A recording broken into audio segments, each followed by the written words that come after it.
बाबर आजम, क्योंकि मैं उसको बड़ा हाईली रेट करता हूँ, दुनिया में उसकी क्रिकेट बैटिंग को बड़ा हाईली रेट किया जाता है और उससे इंशाल्लाह फॉर्म वापस आएगी। बहुत बड़े बड़े प्लेयरों की बिल्कुल भी फॉर्म नहीं हो, ऐसा होता है, ऐसा टाइम भी आता है। देखें, कभी कभार जब आपकी फॉर्में नहीं लगी हुई होती हैं तो आपके जो बड़े प्लेयर्स हैं, रेस्ट ठीक है अपनी जगह, लेकिन रेस्ट का मतलब ये नहीं कि पूरा सीरीज़ आप दे दें। आप उनको 2 मैचेस खिलाएं, 2 में रेस्ट कराएं, फिर 1 मैच खिला दें। तो इस तरह हम अपने प्लेयर्स की फिटनेस को भी बरकरार रख सकते हैं। Thanks. Shahid bhai, I just wondered what you made. A lot of people have discussed Pakistan's pace being down compared to Australia's. Shaheen in particular, after his injury, has struggled to get up into the 140s. I just wondered what you made. I think जितने भी fast bowler हैं we expecting a lot from them because they done well in the past और यही हम चाह रहे थे। लेकिन अब मैं समझता हूँ कि जो पेयर्स जो बनते हैं कभी कभार बड़े लकी साबित होते हैं, जैसे शाहीन नसीम शाह का पेयर बड़े अरसे से चलता रहा, बड़ा ज़बरदस्त पेयर चलता रहा। तो मेरे ख्याल में इस कंडीशन में इवन के in world cup I missed Naseem Shah as well. आप शाहीन को पर्सनली भी ज़्यादा जानते हैं, तो थोड़ा सा आपको कोई आइडिया है कि इंजरी के बाद का कोई इशू है पेस से या फिर उसका कोई ताल्लुक नहीं? अच्छा, जितनी मेरी बात हुई है मुझे कभी ऐसा होने नहीं दिया फील कि उसको कोई इंजरी है। इंजरी हो तो फिर मेरे ख्याल में इंसान खेल नहीं सकता मैच, और वो भी जब आप फास्ट बॉलर हो।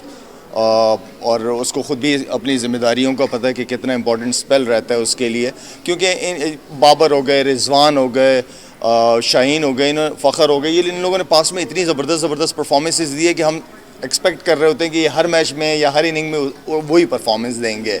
मुश्किल होता है, कंसिस्टेंसी जो है वो बहुत मुश्किल होती है क्रिकेट के अंदर परफॉर्मेंस के हवाले से। हाँ, जहांगीर खान जैसे प्लेयर होता तो मैं कह देता कि कंसिस्टेंट होना ज़रूरी है, लेकिन आई थिंक ये वो प्लेयर्स हैं जो पाकिस्तान के लिए पास में भी परफॉर्मेंस की है और मैं उम्मीद करता हूँ कि इंशाल्लाह ये अच्छा करेंगे। अच्छा शाद भाई, ये बताएं कि बाबर आजम के हवाले से क्या कहेंगे? वो परफॉर्म नहीं कर पा रहे हैं, क्या वो कप्तानी के प्रेशर से भी अभी निकल नहीं पा रहे? देखें, बाबर आजम, क्योंकि मैं उसको बड़ा हाईली रेट करता हूँ, दुनिया में उसकी क्रिकेट बैटिंग को बड़ा हाईली रेट किया जाता है और उसकी परफॉर्मेंस अब सबको पता है कि वो बैकबोन है पाकिस्तान की बैटिंग लाइन अप की, और यही उम्मीद हम करते हैं इंशाल्लाह फॉर्म वापस आएगी। बहुत बड़े बड़े प्लेयरों की बिल्कुल भी फॉर्म नहीं हो, ऐसा होता है, ऐसा टाइम भी आता है, लेकिन इतना कंसिस्टेंट परफॉर्मर बैट्समैन मैंने पाकिस्तान की हिस्ट्री में बड़े कम देखे हैं। शायद भी क्योंकि अब तो रेगुलर प्रोग्राम्स भी कर रहे हैं तो टीम पे नज़र रहती है। न्यूजीलैंड के लिए जो स्क्वाड सिलेक्ट हुआ है उसमें आपने देखा होगा हारिस को ड्रॉप कर दिया गया है, और हारिस परमानेंट मेंबर था, ऑस्ट्रेलिया में वर्ल्ड कप में परफॉर्म भी किया। और वर्ल्ड कप से पहले हम न्यूजीलैंड जहां 5 T20 खेलेंगे उससे पहले अगर इसको ड्रॉप कर दिया जाता है तो किस तरह से देख रहे हैं आप टीम सिलेक्शन को न्यूजीलैंड के लिए की गई? अच्छा, देखिए, अभी क्योंकि नया सेटअप है, जैसे मोहम्मद हफीज़ आए हैं, वहाब रियाज आए हैं, इन्होंने पाकिस्तान के लिए बहुत क्रिकेट खेली है इन 2 प्लेयरों ने, और क्योंकि हम उम्मीद करते हैं कि ये अच्छी सिलेक्शन करेंगे, अच्छे डिसीजंस लेंगे जिस पाकिस्तान की क्रिकेट को फ़ायदा होगा। अब जो टीम सेलेक्ट हुई है, अगर मैं कहूँ कि नहीं ये गलत किया, इसको गलत लेके गए हैं, इसके साथ नाइंसाफ़ी की है, अब टीम सेलेक्ट हो चुकी है। अब मेरा और आपका काम होना चाहिए कि उनको उनकी परफॉर्मेंस पे फोकस करें और टूर ख़त्म होने दें, उसके बाद फिर बात कर सकते हैं। शाहिद भाई, अब पाकिस्तान में ना बहुत हम जल्दी रिएक्ट करते हैं। आपको लगता है कि अगर नए लड़के डाले हैं तो न्यूजीलैंड के अंदर उनको चांस देने में कोई हर्ज नहीं? फॉर एग्जांपल, अगर रिजवान को या बाबर को रेस्ट दे दिया तो ये कोई बड़ी मसला नहीं है रेस्ट देना कोई? देखें, कभी कभार जब आपकी फॉर्में नहीं लगी हुई होती हैं तो आपके जो बड़े प्लेयर्स हैं, रेस्ट ठीक है अपनी जगह, लेकिन रेस्ट का मतलब ये नहीं कि पूरा सीरीज़ आप दे दें। आप उनको 2 मैचेस खिलाएं, 2 में रेस्ट कराएं, फिर 1 मैच खिला दें। तो इस तरह हम अपने प्लेयर्स की फिटनेस को भी बरकरार रख सकते हैं। शुरू से कहते हुए हूँ कि जब तक हमारी बेंच स्ट्रॉन्ग नहीं होगी हम डिसीजन नहीं ले पाएंगे। हमें पाकिस्तान टीम के अलावा पाकिस्तान ए टीम को उतना ही स्ट्रॉन्ग बनाना चाहिए। अगर शाहीन या बाबर या रिजवान टीम में ना हो, हम ये ना कहें, हमारे पास ये एक्सक्यूज़ ना हो कि वो नहीं था। जिस तरह आज मैं नसीम शाह के बारे में बात कर रहा हूँ कि वो नहीं था तो मुझे कमी महसूस हुई वर्ल्ड कप में या ऑस्ट्रेलिया में। तो जब आपकी बेंच स्ट्रॉन्ग होगी हमारे पास एक्सक्यूज़ ख़त्म हो जाएंगे। शायद भी हारिस रऊफ आते तो आप समझते हैं कि थोड़ा मुख्तलिफ हो पाता पाकिस्तान की परफॉर्मेंस भी, और दूसरा टेस्ट सीरीज़ में आते तो उन्होंने प्रेफरेंस भी दी है BPL पे।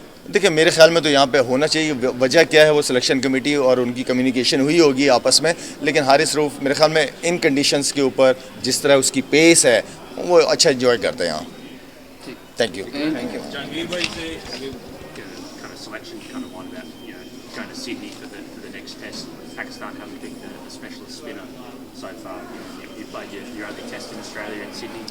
I think my experience in Sydney is always very good, and it's a good, I must say, depend how they're gonna make the pitch. But I think most of the test matches I played, it's look like a spinning track, most of them.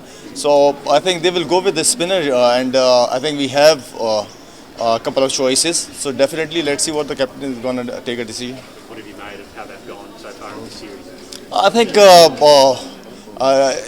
this test match, I think, should win. A good opportunity. We missed. I think we can get easily get them out on 250 runs. So I think chaseable score. और आपकी foundation जो शायद Khan Hafeez foundation के लिए आप काम करते हैं, आप कितनी पर उम्मीद है पाकिस्तानियों से कि वो कल की जो डिनर है, जो फंड्रेजिंग डिनर है शायद खान हफीज़ फाउंडेशन के लिए, कि वो बढ़ चढ़ के हिस्सा लेंगे और फ्यूचर में कैसे देख रहे हैं इस फाउंडेशन को ऑस्ट्रेलिया में?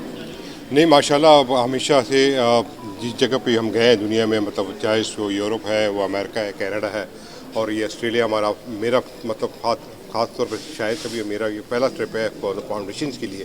मगर जिस तरह की रिस्पांस हमें पिछले चंद सालों से मिलती आ रही है और जिस तरह के they were looking forward to like हम लोग यहाँ पे खुद पर्सनली प्रेजेंट हो, तो मुझे पूरी उम्मीद है कि जिस तरीके से हम लोगों ने इसका सोचा है और जिस तरह पे इस पर काम हो रहा है, तो मैं समझता हूँ कि इसमें यहाँ के लोग जो है काफ़ी, यहाँ की हमारी जो कम्युनिटी है काफ़ी सपोर्ट करेगी और हमेशा करती आ रही है। मैं हमेशा इस हवाले से बहुत ये कहता हूँ कि जब भी हम स्पोर्ट्स के हवाले से आए तो हमेशा बहुत बड़ी सपोर्ट मिलती रही है और जिसकी वजह से आपने देखा होगा कि पास में हमारे स्पोर्ट्स के मैदान में बड़े माशाल्लाह क्रिकेट है या स्क्वॉश है या हॉकी है, वो इन्हीं जगहों पे आके छाए रहे हैं और मुझे पूरी उम्मीद है कि जो कम्युनिटी के लिए हम काम कर रहे हैं इंशाल्लाह we look forward to their good support on that. Zakir भाई, क्रिकेट पे तो बात होगी, स्क्वॉश पे अगर देखें यहाँ मेलबर्न के अंदर ही जूनियर वर्ल्ड कप जो है वो जीता और उसके बाद अब किस तरह से होपफुल है? देखिए, हम लोगों ने ज़्यादा उम्मीदें लगा दी है और मैं समझता हूँ कि अगर 37 ईयर्स के बाद आप ये चीज़ हासिल कर रहे हैं, मैं समझता हूँ कि इतना लंबा गैप आना नहीं चाहिए था, क्योंकि जिस तरीके से आपने 30-40 साल अगर डोमिनेट किया हो पास के अंदर, तो इतना बड़ा गैप आना नहीं चाहिए। और अब जो है सही मानों में मरहला जो है वो जूनियर के बाद सीनियर में आता है और अगर इसको पिछले अगले 6 महीने में जो परफॉर्मेंस अगर प्रोफेशनल लेवल पर नहीं दे सकेगा तो मैं समझता हूँ उसके लिए काफ़ी हर्डल्स होंगे इस चीज़ के लिए। Thank you so much.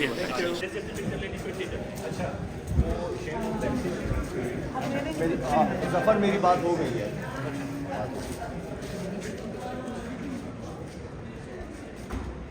Thank you so much. Thank you. One more.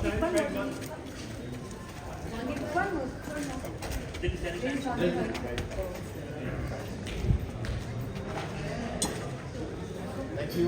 Excuse me.